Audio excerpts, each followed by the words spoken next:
बिस्मिल्लाहिर्रहमानिर्रहीम। आज हम पढ़ेंगे क्रोमोसोम्स। क्रोमोसोम क्या होते हैं? क्योंकि हम ये चैप्टर स्टार्ट किया हुआ है हमने इनहेरिटेंस का, तो इनहेरिटेंस में जो दूसरा कंसेप्ट है वो है अबाउट क्रोमोसोम्स। तो इसमें हम पढ़ते हैं कि what is chromosome, what is the meaning of chromosome, who discovered chromosome, यानी क्रोमोसोम को किसने डिस्कवर किया, क्रोमोसोम का मतलब क्या होता है, क्रोमोसोम असल में होते क्या हैं, क्रोमोसोम बनते कैसे हैं। सही है, तो ये सब बातें इंशाल्लाह आज हम कवर करने की कोशिश करते हैं। तो पहले पहले बात हमेशा ये याद रखिएगा कि आप सबको पता है कि लिविंग ऑर्गेनिजम्स जितने भी होते हैं वो बेसिकली बने होते हैं सेल से। वो किस चीज़ से बने होते हैं? सेल से। तो मैं बोल सकता हूँ कि cell is the structural and the functional unit of living organism. अब यहाँ पर चूंकि हम इनहेरिटेंस के बारे में बात कर रहे हैं, इनहेरिटेंस में हमने लास्ट लेक्चर में हमने ये बात की थी कि इनहेरिटेंस में बेसिकली जो कैरेक्टर्स होते हैं, जो खसूसियात होते हैं, वो बेसिकली पेरेंट्स से ट्रांसफ़र हो जाते हैं ऑफस्प्रिंग में। और वो फैक्टर जो बेसिकली इस कैरेक्टरिस्टिक को ट्रांसफ़र करता है, उस फैक्टर का नाम था डीएनए, और डीएनए में भी मौजूद जीन। क्लियर हो गया कि नहीं?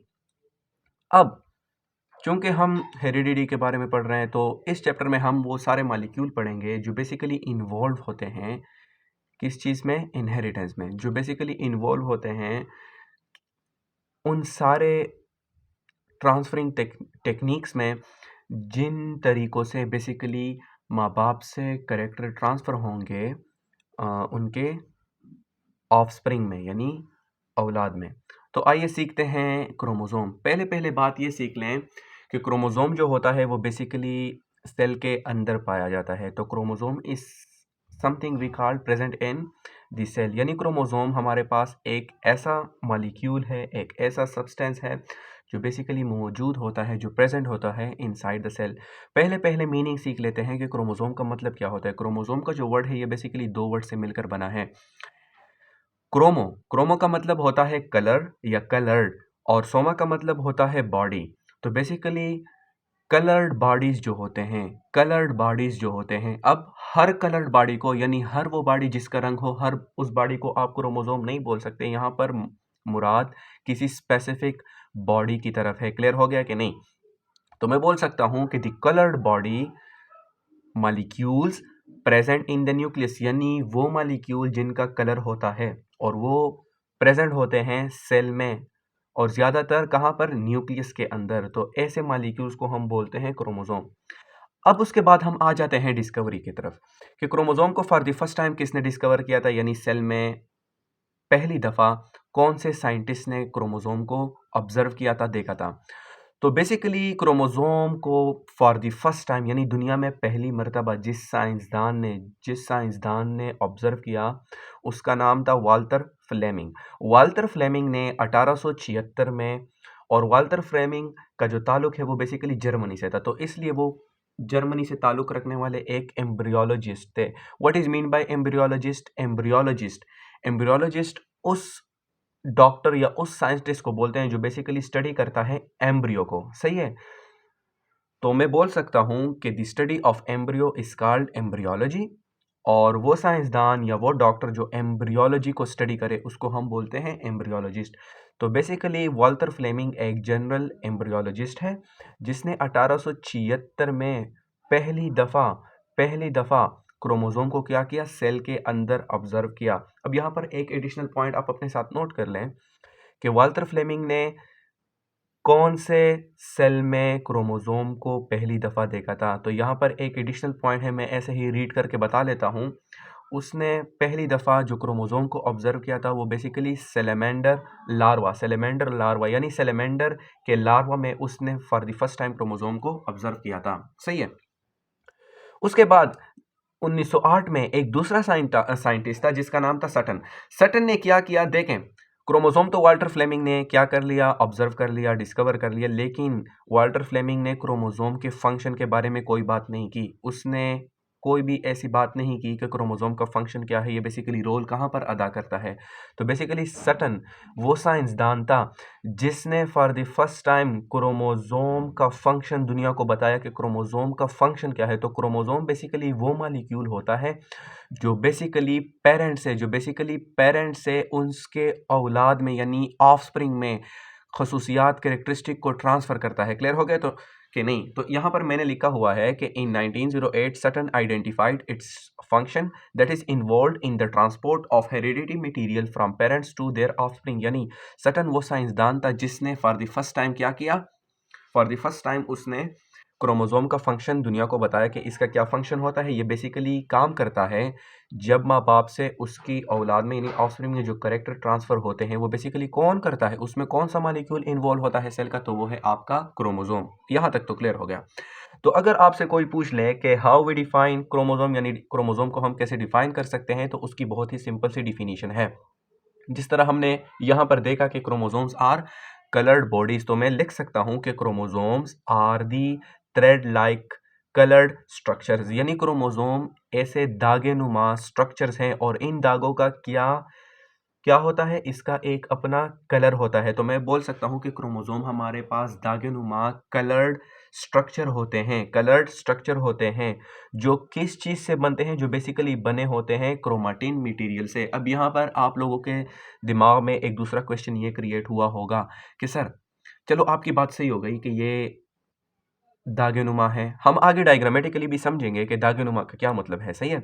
लेकिन सिंपल यहाँ पर आप डेफिनिशन सीख लें। अब आपके ज़हन में ये क्वेश्चन आया होगा कि सर चलो सही है, आपकी बात सही है कि chromosomes are thread like coloured structures produce from chromatin material. यानी क्रोमोसोम हमारे पास ऐसे स्ट्रक्चर होते हैं जो बेसिकली थ्रेड लाइक होते हैं, दागे-नुमा होते हैं और इन दागे-नुमा स्ट्रक्चर का अपना एक कलर होता है जो कि बने होते हैं क्रोमैटिन मटेरियल से। सर यहाँ पर एक वर्ड आपने यूज़ किया क्रोमैटिन मटेरियल, इसका क्या मतलब है? क्रोमैटिन मटेरियल का मतलब क्या है? इसका फंक्शन क्या है? तो क्रोमैटिन मटेरियल इस लेक्चर के बाद हम उस पर एक अलहदा इंशाल्लाह डिटेल वीडियो बनाएंगे कि what is mean by chromatin material. फिलहाल आप इतना सीख लें कि क्रोमोसोम बेसिकली बना होता है क्रोमैटिन मटेरियल से। चलो थोड़ा आगे की तरफ चलते हैं, सही है? देखें, अब देखें क्रोमोसोम पर हमने बात की कि ये कहाँ पर मौजूद है, सेल के अंदर, और सेल में कहाँ पर, न्यूक्लियस में। तो ये बात हमेशा याद रखिएगा कि क्रोमोसोम जो होता है ये 24 घंटे आपके सेल में मौजूद नहीं होता। यानी फॉर एग्जांपल अगर आपको कोई बोले कि मेरे पास एक सेल है मेरे पास, बताएं इसमें क्रोमोसोम कहाँ पर होगा, तो सही है, आपकी बात बिल्कुल सही होगी कि क्रोमोसोम उसके मौजूद होता है न्यूक्लियस में। लेकिन ये बात हमेशा याद रखिएगा, जब तक सेल सेल डिवीजन नहीं करेगा। सेल डिवीजन का मतलब होता है जब एक सेल से 2 सेल बनते हैं या एक सेल से 4 सेल बनते हैं, सही है? जब तक कोई सेल डिवीजन के स्टेज में नहीं होगा उस वक्त तक उसमें क्रोमोसोम नहीं होगा। क्रोमोसोम यानी क्रोमोसोम के फॉर्म में नहीं होगा, यानी उस वक्त तक क्रोमोसोम इस फॉर्म में नहीं होगा। वो किस फॉर्म में होगा? वो बेसिकली क्रोमैटिन मटेरियल के फॉर्म में होगा, यानी वो ऐसे डिस्पर्स होगा। यानी मैं बोल सकता हूँ कि वो कैसे होगा, वो ऐसे इर्रेगुलर शेप में होगा। यानी क्रोमोसोम इर्रेगुलर शेप में होगा उस वक्त तक जब तक सेल ऐसे ही पड़ा है। लेकिन जब कोई सेल क्या होता है, डिवाइड होता है, यानी एक सेल से 2 सेल बन रहे होते हैं या एक सेल से 4 सेल बन रहे होते हैं, तो ये वो वाला स्टेज होता है जो जिस स्टेज में ये जो क्रोमैटिन मटेरियल है, ये जो दागे नुमा स्ट्रक्चर्स हैं जो मतलब इर्रेगुलर, मतलब मैं बोल सकता हूँ कि डिसऑर्डरली, यानी इसका कोई ऑर्डर नहीं है, जिस तरह हम बोलते हैं गड़बड़। क्लियर हो गया कि नहीं? अरेंज होते हैं, ये पहले अरेंज हो जाते हैं ऐसे क्रोमोसोम के शेप्स में। तो मैं बोल सकता हूं कि क्रोमोसोम को आप सेल में उस वक्त देख सकते हैं जब सेल क्या हो रहा हो, डिवाइड हो रहा हो, यानी डिवीजन कर रहा हो। यहां तक क्लियर हो गया कि नहीं?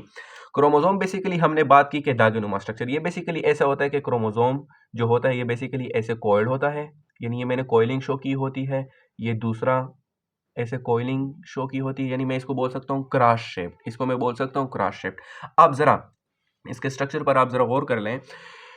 क्रोमोसोम में दो चीजें होती हैं, ये वाला पॉइंट एक है यहाँ पर, इस पॉइंट को जरा आप देख लें, डिटेल इसकी ज्यादा है, यानी क्योंकि हम ये सिंपल पढ़ रहे हैं, ज्यादा डिटेल में हम नहीं जाते फिलहाल, सही है? फिलहाल आप सिंपल सिंपल चीजें सीख लें।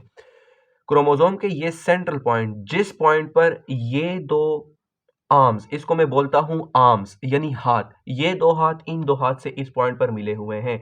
इस पॉइंट को हम बोलते हैं सेंट्रोमेयर, यानी इसको आप सेंट्रल पॉइंट ऑफ क्रोमोसोम भी बोल सकते हैं। और इस पॉइंट पर ऊपर वाले दो हाथ नीचे वाले दो हाथों से कनेक्ट हुआ है, तो इसको मैं बोलता हूं सेंट्रोमेयर। और ये जो हाथ है इसको मैं बोलता हूं क्या? आर्म्स। आर्म्स, आर्म का मतलब होता है हाथ, सी है, बाजू। क्लियर हो गया कि नहीं? ये आर्म्स को इन दी बायोलॉजी लैंग्वेज, सही है, इन आर्म्स को हम बोलते हैं क्रोमाटिड्स। तो अगर आपसे कोई पूछे कि एक क्रोमोसोम में कितने क्रोमाटिड्स होते हैं, कितने क्रोमाटिड्स होते हैं, तो ये हो गया आपका होमवर्क, सही है, एक दो, सही है। अगर मैं सेंट्रोमेयर से ऊपर की तरफ बात करूं, इस पॉइंट से ऊपर की तरफ बात करूं, तो कितने हो गए? दो। और अगर इस पॉइंट से नीचे की तरफ कर लूं तो दो, सही है। तो दो क्रोमाटिड्स नीचे की तरफ होते हैं, दो क्रोमाटिड्स ऊपर की तरफ होते हैं। लेकिन अगर मैं एज ए होल बात करूं तो सिर्फ दो क्रोमाटिड्स होंगे, यानी एक और दो। यहां तक क्लियर हो गया कि नहीं? अब देखें केमिकल कंपोजिशन। अगर आपसे कोई पूछे कि चलो सर आपकी बातें सारी सही हैं कि क्रोमोसोम ये है, इसकी डिफिनीशन ये है, सर हमें ये बताएं कि क्रोमोसोम बेसिकली बना किस चीज़ से होता है, तो ये बात हमेशा याद रखें कि आपके पास सेल के दो टाइप्स हैं। एक टाइप ऑफ सेल को हम बोलते हैं प्रोकैरियोटिक सेल, यानी सिंपलेस्ट सेल, जो कि प्रोकैरियोट्स में पाया जाता है। प्रोकैरियोट्स वो ऑर्गेनिजम्स होते हैं जिसमें सेल जो होता है वो सिंपलेस्ट होता है, यानी उसमें जो ऑर्गेनेलिज होते हैं, आप ऑर्गेनेलिज को जानते होंगे। ऑर्गेनेलिज यानी सेल के अंदर जो लिटिल ऑर्गन्स होते हैं, सही है, वो बेसिकली इनक्लोज नहीं होते मेम्ब्रेन्स में, सही है। तो प्रोकैरियोटिक सेल हम उनको बोलते हैं, जैसे बैक्टीरिया का सेल हो गया। क्लियर हो गया कि नहीं? और एक टाइप ऑफ सेल को हम बोलते हैं यूकैरियोटिक सेल। तो प्रोकैरियोटिक सेल में जो क्रोमोसोम बना होता है वो बेसिकली सिंपल और सिर्फ बना होता है डीएनए के मॉलिक्यूल से, यानी एक लॉन्ग डीएनए का मॉलिक्यूल होता है और वो सिर्फ ऐसे कोयल हुआ होता है। क्लियर हो गया कि नहीं? लेकिन अगर मैं यूकैरियोटिक की बात करूं, यूकैरियोटिक सेल की बात करूं, तो यूकैरियोटिक सेल में क्रोमोसोम दो चीज़ों से बना होता है। कितनी चीज़ों से बना होता है? दो से। एक को हम बोलते हैं डीएनए और दूसरा इसके साथ जो होता है वो होता है प्रोटीन। अब देखें यूकैरियोटिक सेल में क्रोमोसोम कितने पार्ट से बना? दो कंपोनेंट से। एक को मैंने नाम दिया डीएनए और प्रोटीन। 40% डीएनए और 60% प्रोटीन जब मिल जाते हैं तो वो बना देते हैं क्रोमोसोम को। लेकिन यहाँ पर एक बात याद रखें, प्रोटीन्स के हमारे पास तकरीबन बहुत ज़्यादा टाइप्स हैं। अब अगर आपसे कोई पूछे कि बताएं कि वो जो क्रोमोसोम में प्रोटीन होता है उसका क्या नाम है, वो तो कोई स्पेसिफिक प्रोटीन तो होगा, सही है। तो उस प्रोटीन का नाम है हिस्टोन प्रोटीन, सही है। तो 60% हिस्टोन प्रोटीन्स प्लस 40% डीएनए जब कंबाइन हो जाते हैं तो उससे जो बनता है वो बनता है क्रोमोसोम। लेकिन ये मैं बात कर रहा हूँ यूकैरियोटिक सेल की। अगर आपसे कोई पूछे कि प्रोकैरियोटिक सेल में कंपोजिशन क्या होगी, तो प्रोकैरियोटिक सेल में आपने सिर्फ इतना बताना है कि प्रोकैरियोटिक सेल सिर्फ और सिर्फ बना होता है डीएनए के मॉलिक्यूल से। आई होप यहाँ तक क्लियर हुआ होगा। तो चलो थोड़ा आगे चलते हैं। अब देखें लोकेशन, क्रोमोसोम मौजूद कहाँ पर होते हैं। देखिए मैंने बात की कि हमारे पास सेल के कितने टाइप्स हैं? दो। एक को मैंने नाम दिया प्रोकैरियोटिक सेल, दूसरे को मैंने नाम दिया यूकैरियोटिक सेल। प्रोकैरियोटिक सेल वो सेल होता है जिसमें जो ऑर्गेनेलिस होते हैं वो मेम्ब्रेन्स बाउंडेड नहीं होते, यानी उस सेल में ऑर्गेनेलिस पर मेम्ब्रेन्स बाउंड नहीं हुआ होता, यानी मेम्ब्रेन्स उसके इर्द गिर्द नहीं होता। क्लियर हो गया कि नहीं? और यूकैरियोटिक सेल वो सेल होता है जिसमें मेम्ब्रेन्स बाउंडेड ऑर्गेनेली होते हैं, या इसको आप ऐसे भी डिफाइन कर सकते हैं। फॉर एग्जांपल आपके पास ये क्या है? सेल है। सेल के अंदर होता है क्या? न्यूक्लियस। N means nucleus. अगर इस न्यूक्लियस के इर्द गिर्द मेम्ब्रेन्स मौजूद हुआ तो मैं इस सेल को बोलूंगा क्या? यूकैरियोटिक। और अगर इस सेल में इस न्यूक्लियस के इर्द गिर्द कोई मेम्ब्रेन नहीं हुई, तो मैं उसको बोलूंगा क्या? Prokaryotic cell. बहुत ही सिंपल मैंने आपको बता दिया। क्लियर हो गया कि नहीं?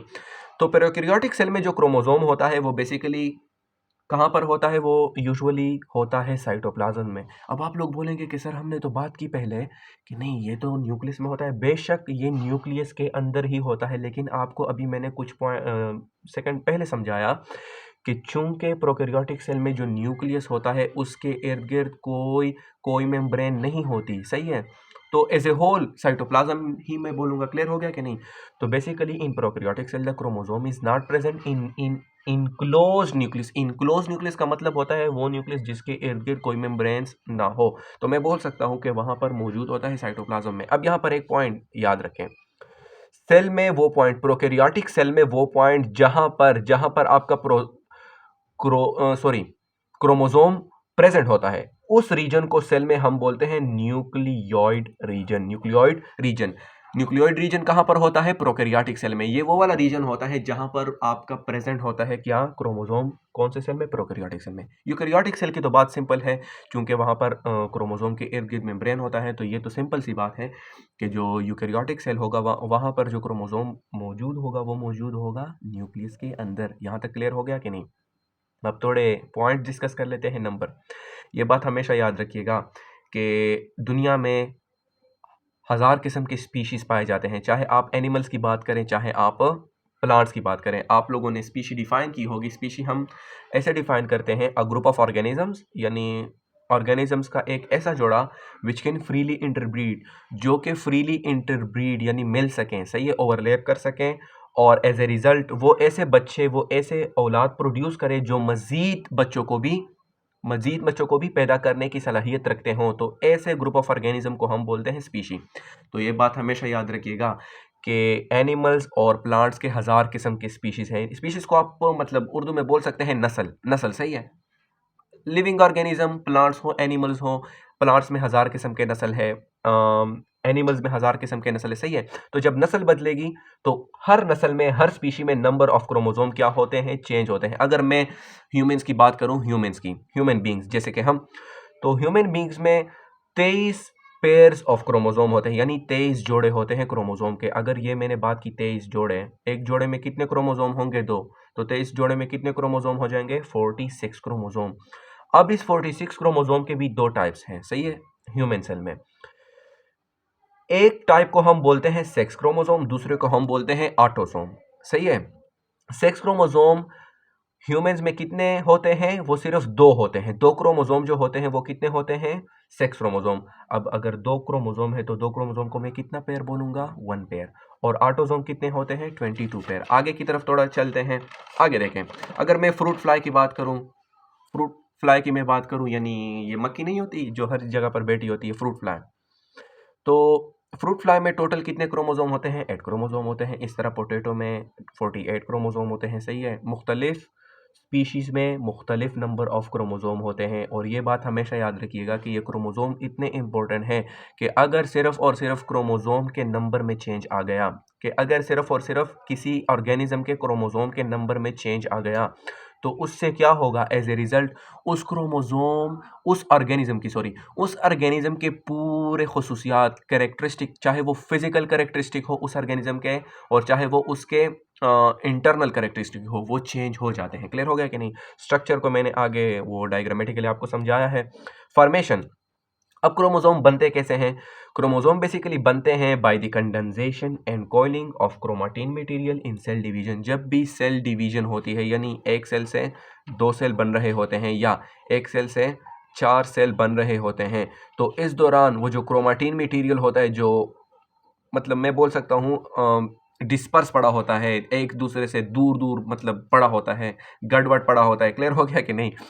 तो जब भी सेल डिवीजन होती है तो ये जो क्रोमेटिन मटेरियल है, जो मतलब डिसऑर्डरली अरेंज है, ये कैसे अरेंज हो जाता है? ये बेसिकली ऐसे ऑर्डर से अरेंज हो जाता है, सही है। तो जब क्रोमेटिन मटेरियल की कंडेंसेशन का मतलब होता है एक जगह होना। कंडेंस मतलब एक जगह पर सिकुड़ना, मतलब एक जगह पर इस क्रोमेटिन मटेरियल का जमा होना, सही है।